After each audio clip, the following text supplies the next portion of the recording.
భయంకరంగా దోమలు పెరిగాయి. పగలు కూడా మనిషి దగ్గర అరలేడు తాగేస్తున్నాయి. మీరే గమనించండి. అదే 4 సంవత్సరాలు ఎమ్మెల్యే ఉన్నప్పుడు ఎక్కడ దోమల పెడలేదు. ఆ ప్రాజెక్ట్ ఆటకారులు కొంతలు రామకృష్ణ, అలాగే మన సత్యనాపురం ఆ రోజు మన అనకాపల్లి పట్టణంలో ప్రతి ఒక్కరికి సొంత ఇల్లు కళ నెరవేరాలని ఆయన లేఅవుట్ వేశారు. చాలా మంది తెలుసు, మగవాళ్ళకి, లేడీస్ కూడా తెలుసు. సత్యనాపురం మెగా లేఅవుట్ అని ఆయన మంత్రిగా ఉన్నప్పుడు శ్రీకారం చుట్టారు. ఆయన మంత్రిగా ఉండి ఎలక్షన్ లో ఓటమి చెందిన తర్వాత ఆ ప్రాజెక్ట్ కూడా ఆపేశారు. ఒక్కసారి నెమరు వేసుకోండి. మగాళ్ళకి మ్యాక్సిమం తెలుసు.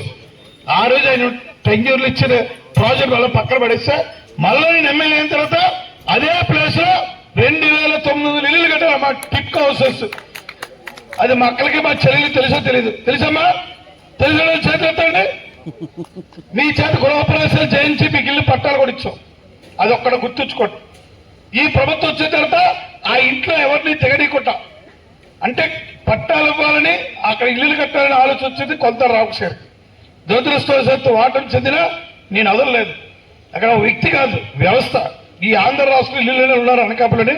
నేను మళ్ళీ పరిగెట్టుకొని అక్కడ ఇల్లు కట్టించి ఆ రోజు నేను పెంచుతులకు ఒక ఇల్లు కూడా ఇవ్వలేదు. గుర్తుంచుకోండి. ఇచ్చానమ్మా అందరికీ. అనకాపల్లి ఏజోడికి ఇచ్చాను. ఇక్కడే కాదు, సిరసపల్లి ఇచ్చాను, కొత్తూరు నరసింహపేట ఇచ్చారు.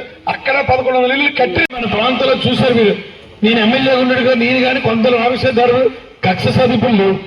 ఈ రోజు వచ్చిన తర్వాత వాళ్ళ మనుషులకే ప్రభుత్వ తాలూకా సంక్షేమ కార్యక్రమం, మన మనుషులకి ఎవరికి సంక్షేమ కార్యక్రమం లేవు. అది ఒకసారి నెమరు వేసుకోలేదు. ఆ రోజు ఎన్టీఆర్ హాస్పిటల్ పనితీరు చూడండి. నేను ఎమ్మెల్యే ఉంటే ఎలా ఉండదు. భారతదేశంలో 2018లో భారతదేశంలో ప్రథమ స్థానం కలిగింది సర్వీస్ లో మన ఎన్టీఆర్ హాస్పిటల్. నేను 70 ఏసీలు కొన్నాను. ఆ ఏసీ కొంటే ఈ గురువులమ్మన్నది ఏసీ కూడా ఇప్పేసి అమ్మేసుకోవడం. అలాగే మధ్యాహ్నం ఈసరికి అవి అన్న క్యాంటీన్ ఓపెన్ చేశారు. అలాగే మన ప్రాంతంలో గమనించండి, గతంలో రోడ్లు ఎలా ఉండేవి, నేను వచ్చేటప్పుడు రోడ్లు ఎలా ఉన్నాయి, నేను వచ్చిన తర్వాత చంద్రబాబు పాలనలో మన ప్రాంతం డెవలప్ అయిందా లేదా ఒక్కసారి నెంబర్ వేసుకోండి. ఎక్కువ చెప్పడం. అదే ఉదాహరణ. మన ప్రాంతంలో నేను ఎలక్షన్ లో ఓటుగా తిరిగినప్పుడు బాబు మా ఇంట్లో రాత్రి 2 గంటల వరకు చూపెట్లు వెళ్ళట్లేదంటే తక్షణమే మన సొంత సమస్య వస్తుంది. అలాగే మీ అందరూ గమనించాలి. మన ప్రాంతంలో కూడా మొన్న 2019లో ఆ రోజు మనందరూ అభిమాన నాయకుడు కొంతల రామకృష్ణ గారు కూడా నాకు మద్దతు తెలిపారు.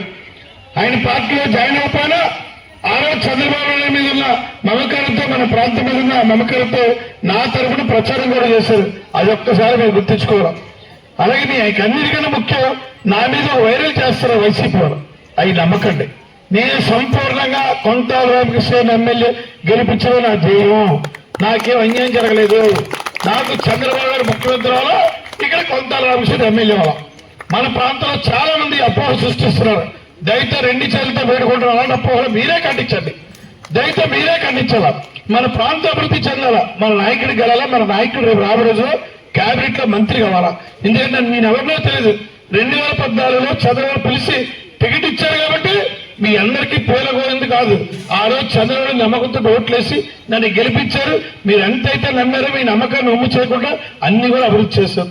ఒక్కసారి నా మీద మీకు ఏమాత్రం అభిమానం ఉన్నా నా తరఫున కూడా మీరే ప్రచారం చేసి ఇలా అమ్మా వినాలా. కిచెన్ ప్లాట్ఫామ్ కూడా గ్రానైట్.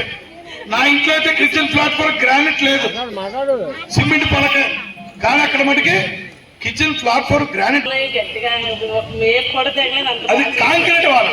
అమ్మా షేర్వాల్ టెక్నాలజీ అని భారతదేశంలో ఫస్ట్ టైం అనకాపల్లిలో పేలా గోవింద్ మీ ద్వారా ఎమ్మెల్యే ఇవ్వడం వల్ల అంత వరకు సక్సెస్ లో కాంక్రీట్ వాల్స్ అంటారు.